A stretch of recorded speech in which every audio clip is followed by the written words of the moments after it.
Olá, pessoal, sejam bem-vindos a mais um café da Legal Hub. Hoje nós vamos falar sobre um tema muito importante nesse momento, que são justamente o cenário e as medidas políticas que estão sendo aí desenvolvidas, né, para tentar, pelo menos, minimizar todos os efeitos que a Covid-19 tem aí causado. Bom, a gente tem visto que num cenário mundial, essa doença tem impactado e tem gerado danos tanto sociais como econômicos, e os governos de todo o mundo têm tomado uma série de medidas para tentar, então, pelo menos minimizar, não é, os danos que já estão presentes e também aqueles que serão aí iminentes num cenário pós-crise. Então, o nosso tema hoje é tentar esclarecer um pouco para vocês como é que dentro do cenário político isso tem sido tratado, né? A gente recebe notícias, então a gente o tempo inteiro fica observando o que acontece, mas a gente recebe isso já filtrado, vamos dizer assim. E hoje a gente quis ir na fonte e nós vamos receber, estamos aqui já com o Dr. Gustavo Fruit, ex-prefeito de Curitiba, atualmente deputado federal pelo Paraná. O Dr. Gustavo é advogado, formado pela Universidade Federal do Paraná, é doutor em Direito das Relações Sociais pela mesma universidade. Doutor, seja muito bem-vindo à Legal Hub, agradeço aqui em nome de toda a nossa equipe aí pela tua gentileza em nos receber. Olá, Alessandra. Eu que agradeço. Muito obrigado pelo convite, pela gentileza.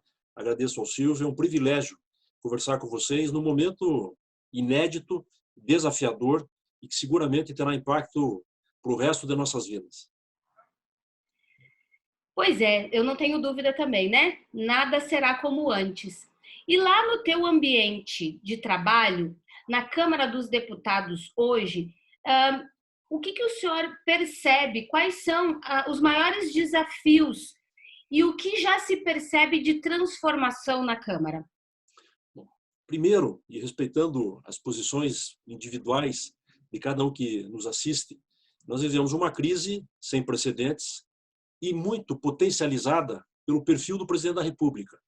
Ao contrário do que a gente vê em vários outros países, há um choque permanente na relação do presidente com o Congresso, com o Supremo, com os governadores. Ele tem uma base muito forte e ele se comunica muito bem com esta base, mas há um choque sem fim, como nós vemos nas orientações na área de saúde.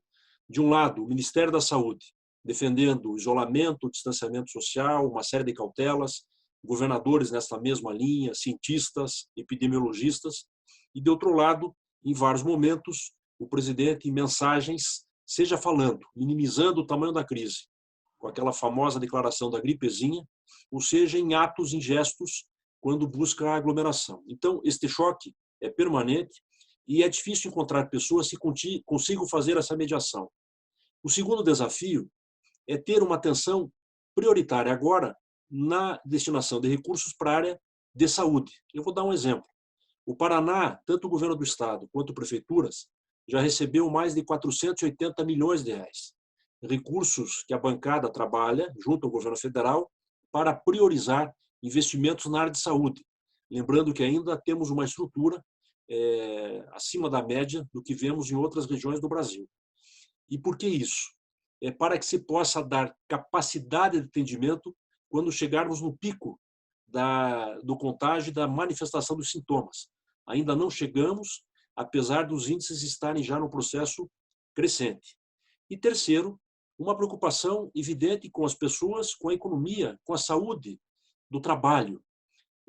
Essa semana foram divulgados os últimos dados, chegamos a 12,9 milhões de brasileiros desempregados, ou seja, que perderam a carteira formal, mas tem um dado que é brutal, assustador, ou impressionante para quem não acompanhava esses indicadores. Com abertura de cadastros para recebimento do auxílio emergencial, nós chegaríamos próximos de 50 milhões de brasileiros. Um quarto da população brasileira completamente fora do mercado de trabalho e sem renda. E nós vemos a dificuldade, e aí o desafio para quem trabalha com tecnologia, de uma resposta mais rápida. o que vimos em outros países e a dificuldade no Brasil de ter um sistema que permita a leitura e o diálogo entre as diferentes bases de dados que tem no Brasil para permitir o repasse de recursos para quem já está em algum cadastro, mas permitir para pessoas usando o aplicativo ou para uma parte expressiva que não usa celular, que não sabe o que é aplicativo, mas precisa ter acesso ao auxílio emergencial. Então, eu diria que são esses 3 desafios nesse momento. A relação política, que está em choque, a atenção prioritária para a saúde. Não é normal aceitarmos o índice de óbitos, e aqui a solidariedade, mais uma vez, às famílias das vítimas. E a terceira frente é como diminuir a tragédia desse momento na vida das pessoas e ajudar a preparar o país para a retomada pós esta crise. Lembrando que o Brasil vinha num processo até dezembro pequeno de crescimento, a expectativa que pudesse chegar a 1,5%, 2% de crescimento no PIB, mas com a crise, a previsão negativa nesse período. É claro que se retoma esta queda, mas é evidente que a retomada será depois muito lenta e a expectativa é de 2, 3 anos para voltar a uma situação de equilíbrio.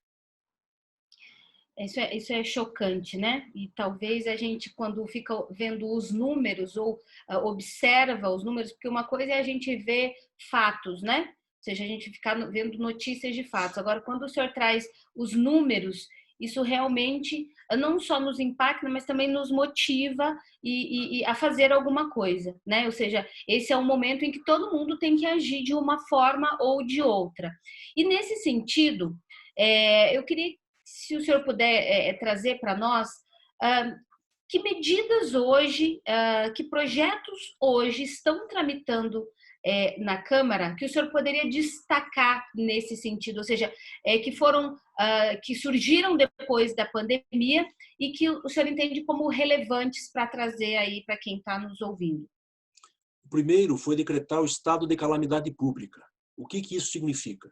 Que o governo pode utilizar recursos sem o limite do chamado teto de gastos e sem as limitações da Lei de Responsabilidade Fiscal, que basicamente estabelece: não se pode gastar mais do que se arrecada e há um comprometimento de parte desses recursos para o serviço da dívida. A segunda medida foi a liberação de recursos prioritários para a área de saúde. E agora será votado, provavelmente, nos próximos dias, o chamado orçamento de guerra, que basicamente segrega quase 700 bilhões de reais e permite que o governo, nesta emergência, possa utilizar esses recursos no combate do coronavírus. E a terceira frente, que está gerando um debate muito acentuado, e aí tem um componente político de disputa de protagonismo, nesta relação que eu comentei, e respeitando as posições de quem está nos assistindo, mas essa relação de conflito do presidente com governadores, que é o chamado equilíbrio ou compensação pela queda na receita do ICMS e do ISS para os estados e municípios.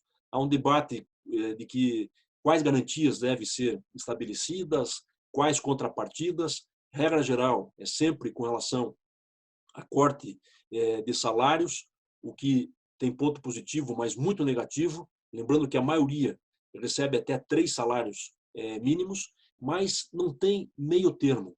Agora aquela operação de guerra, injetar recurso na economia. É como injetar soro na veia. Não tem muita alternativa. Mas eu quero, conversando com vocês, me permitam fazer um destaque de algo que acontece que às vezes fica fora do radar, mas eu acho que tem muito a ver com a atividade que vocês também apresentam. Pela primeira vez no mundo, um Congresso vota uma emenda à Constituição numa sessão remota. É a primeira vez no mundo e no Brasil que os parlamentares votaram uma mudança na Constituição à distância. Eu estou em Curitiba e votei nessa emenda também num sistema que é algo novo, desenvolvido pela Câmara dos Deputados, que é o chamado Infoleg. É um aplicativo que está sendo aperfeiçoado, mas que permite que, através do computador ou no meu smartphone, eu possa apresentar projetos, possa apresentar relatório, mas possa votar sim, não, na chamada abstenção ou na obstrução, confirmar meu voto à distância. É algo interessante que, no meio de toda essa tragédia, como se desenvolveu rapidamente soluções tecnológicas com aplicação direta no direito. E também, pela primeira vez, o Supremo Tribunal Federal realiza videoconferências e sessões remotas sem a presença física dos ministros no plenário do Supremo. É impressionante mesmo isso, doutor, porque a gente vê que é possível, né? O que a gente percebe, na verdade, é que a gente, se efetivamente quiser trabalhar e quiser tomar medidas para minimizar, é possível, é só querer. Esse é o momento do só querer, né? Quem quer fazer a diferença, esse é o momento. E justamente também, seguindo esse raciocínio, a gente só ouve a notícia negativa. E é um momento realmente de falar do negativo, porque a gente está falando de uma doença, né? A gente não está falando de nada além disso. A questão toda envolve uma doença, então é fato que as notícias sempre têm aí um sentido pesado e negativo. Mas a gente precisa olhar para frente, né? A gente precisa pensar que isso vai passar. Nós não chegamos aí no fim do túnel, muito pelo contrário. Eu queria que o senhor explorasse um pouquinho a luz no fim do túnel, ou seja, o que você vê aí de perspectiva, né? O que a gente tem de positivo para passar para essas pessoas que estão ouvindo a gente e que esse é um momento que todo mundo sofre. Ou a gente sofre porque alguém está doente na família, porque pegou a doença, ou porque perdeu o emprego, ou porque não vê perspectiva para o negócio. Então, a gente tem aqui tido essas atitudes. Ok, a gente traz informação, mas a gente também quer levar perspectiva. Então, eu queria saber se o senhor podia explorar um pouquinho aí o que a gente tem de bom, né, depois de tudo isso ou durante tudo isso. Alessandra, você tem razão. Ao analisar o tema, não significa ser pessimista ou ser negativo. O que não dá para ser alienado. Infelizmente, é uma realidade que ninguém projetava, ou, apesar de alguns alertas, não se deu a devida dimensão, e de repente veio forte, começou lá na China, países europeus, muitos imaginavam, isso não vai ter impacto aqui, chega nos Estados Unidos, vem na América Central e chega de forma brutal, e agora de forma brutal, no Brasil. Isso está desnudando tantas carências, está desnudando para muitas pessoas a desigualdade social. Isto não é retórica, não é disputa ideológica. Quando eu tive o privilégio de ser prefeito de Curitiba, sempre destaquei que, além das questões do planejamento urbano, do trânsito, do transporte, do zoneamento, há uma questão de uma cidade para as pessoas que tem uma dimensão brutal, que mudou muito. Quase 60% do orçamento hoje é para saúde, educação, assistência social, e mesmo na capital do Paraná tem muita gente pobre e muita gente abaixo da linha da pobreza. E se não tiver política pública, como tem em qualquer país, para diminuir essa desigualdade, tentar mudar a vida dessa realidade, o cenário tende a piorar. Então, esta crise, ela está expondo também essas deficiências. E está expondo também, e aqui nós temos que lembrar o lado positivo, a necessidade da ciência, a necessidade da pesquisa, a necessidade do desenvolvimento de novas tecnologias e da inovação. Muito se debateu no passado corte de recursos do CNPq, do FINEP, CAPES, e se tomou um debate como se isso fosse uma perda de investimento, falta de prioridade. Nós discutimos muito um novo marco regulatório para startups, é um tema que começou muito forte no Congresso, mas agora, evidente, com a crise, para um pouco. Está vindo aí a internet das coisas, o 5G, o debate sobre como incentivar a inovação. Então, isso vem de forma muito acentuada.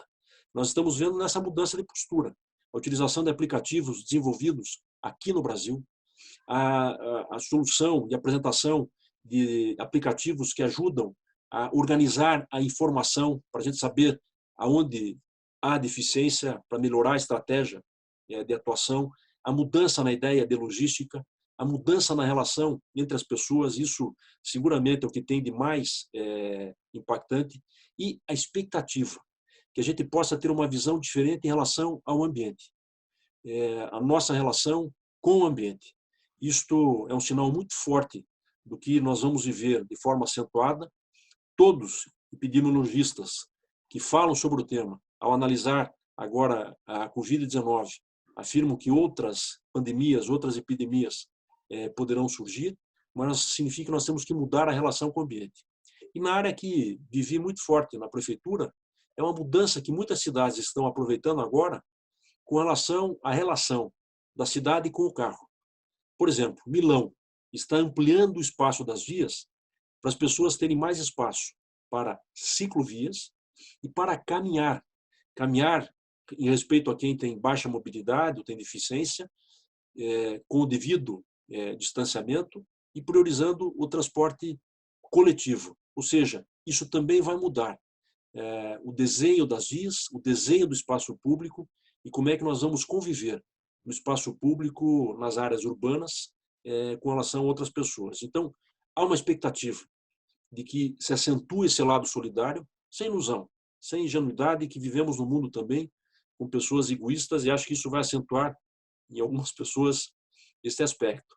Mas pequenas mudanças que eu também estou tendo, de usar a máscara quando sair de casa, como algo que para mim não era natural e agora passa a ser incorporado como vestir a camisa, né? Ao sair todo dia, em tentar manter o distanciamento.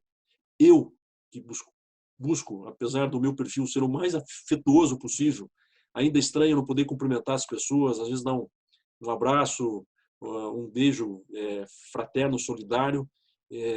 Isso muda também, mas fundamentalmente esse olhar de respeito ao ambiente, aos mais idosos, e entender que só a saúde particular não vai dar resposta. É respeitar o empreendimento, mas entender que tem que ter uma estrutura pública. Isso demanda recurso e investimento permanente. Mas eu sou otimista, eu confio muito. E, principalmente, eu estou vendo impacto nas novas tecnologias e dei esse exemplo. Eu estou tendo o privilégio de falar com vocês hoje de casa, o que talvez há 3, 4 meses não fosse tão usual. Talvez a gente marcasse no ambiente para um encontro físico e daí gravar, ou filmar, ou divulgar, mas também vendo nas instituições mudando. Isso tem um impacto positivo também na diminuição de custo. Ontem participei de um debate na TV Câmara. Qual vai ser o futuro da Câmara depois dessa etapa? Talvez não precise ter o gasto de passagem para toda semana, todos irem para Brasília. As comissões podem realizar uma série de eventos com videoconferência e determinadas votações talvez não exijam a presença física no plenário. Até porque quem gosta de arquitetura vale estudar o plenário da Câmara, a arquitetura do Congresso, que é muito bonita, tem riqueza de detalhes. É um dos projetos mais marcantes na trajetória de Oscar Niemeyer. Mas é um plenário fechado, praticamente sem ventilação natural. Ou seja, isso vai ter um impacto também na arquitetura e nos futuros projetos de engenharia. Que legal, doutor. E sabe que ouvindo aí o senhor falar, a gente fica pensando, sem dúvida alguma, como a nossa vida mudou e como alguns conceitos de alteridade e de empatia começaram a fazer muito mais parte da nossa realidade, né? Eu também acho que a gente não pode ser ingênuo e nem romântico no que se refere à solidariedade, mas eu acho sim que a gente, o nosso olhar para o outro, ele de certo modo foi ampliado, né? E, enfim, essa preocupação é uma preocupação nossa, né, aqui, porque nós somos uma escola de inovação jurídica, mas a gente tem um compromisso social também, e a sua presença nesse momento aqui demonstra isso, né, que a gente pode, então, debater e falar abertamente sobre questões políticas também, e isso é muito importante. Então, eu queria te agradecer. A gente podia ficar a manhã inteira aqui falando, né? Mas eu queria te agradecer de coração por ter aí disponibilizado esse tempo na sua agenda. As agendas, elas ficaram mais complexas, né? Também, porque a gente tem tanta... Como a gente consegue alocar mais reuniões, porque a gente não sai do lugar, eu sei que a agenda ficou bem mais complexa, então eu gostaria muito de agradecer a sua presença. Não tenha dúvida que não só nós vamos refletir muito sobre essa nossa conversa aqui, mas que também ela faça com que as pessoas possam olhar de uma outra forma e repensar tudo isso que a gente está vivendo e também coloquem a sua parcela de responsabilidade. Somos todos responsáveis nesse momento, né? O uso de máscara mostra isso. Então, não existe o outro, existe todo mundo. Então, é muito, muito importante a gente saber que existe uma preocupação também do ambiente político, fora esses conflitos todos que a gente está enxergando. Sabe, deputado, a gente só fica, né? A importância de conversar contigo também é essa. Olha, tem projeto, sim, né, que está tramitando, tem medidas sendo tomadas e que são tomadas justamente para tentar minimizar esses impactos todos da Covid-19. Muito obrigada. Espero que a gente possa conversar mais vezes sobre esse assunto e sobre outros assuntos. Galera que está do outro lado aí, fiquem ligados. O Café com a Legal Hub, ele acontece com frequência e a gente tem tentado aí trazer assuntos que realmente possam aí melhorar, né, o teu âmbito de informação e também trazer informações que são relevantes para o seu dia a dia, para a sua rotina, tá bom? Obrigada, doutor Gustavo. Eu que agradeço, parabéns, a crença absoluta na inovação, vamos trabalhar muito nisso, e obrigado pelo convite, parabéns pelo trabalho. Obrigado, Alessandra, obrigado, Silvio. Espero na próxima um café não virtual com vocês também. Valeu!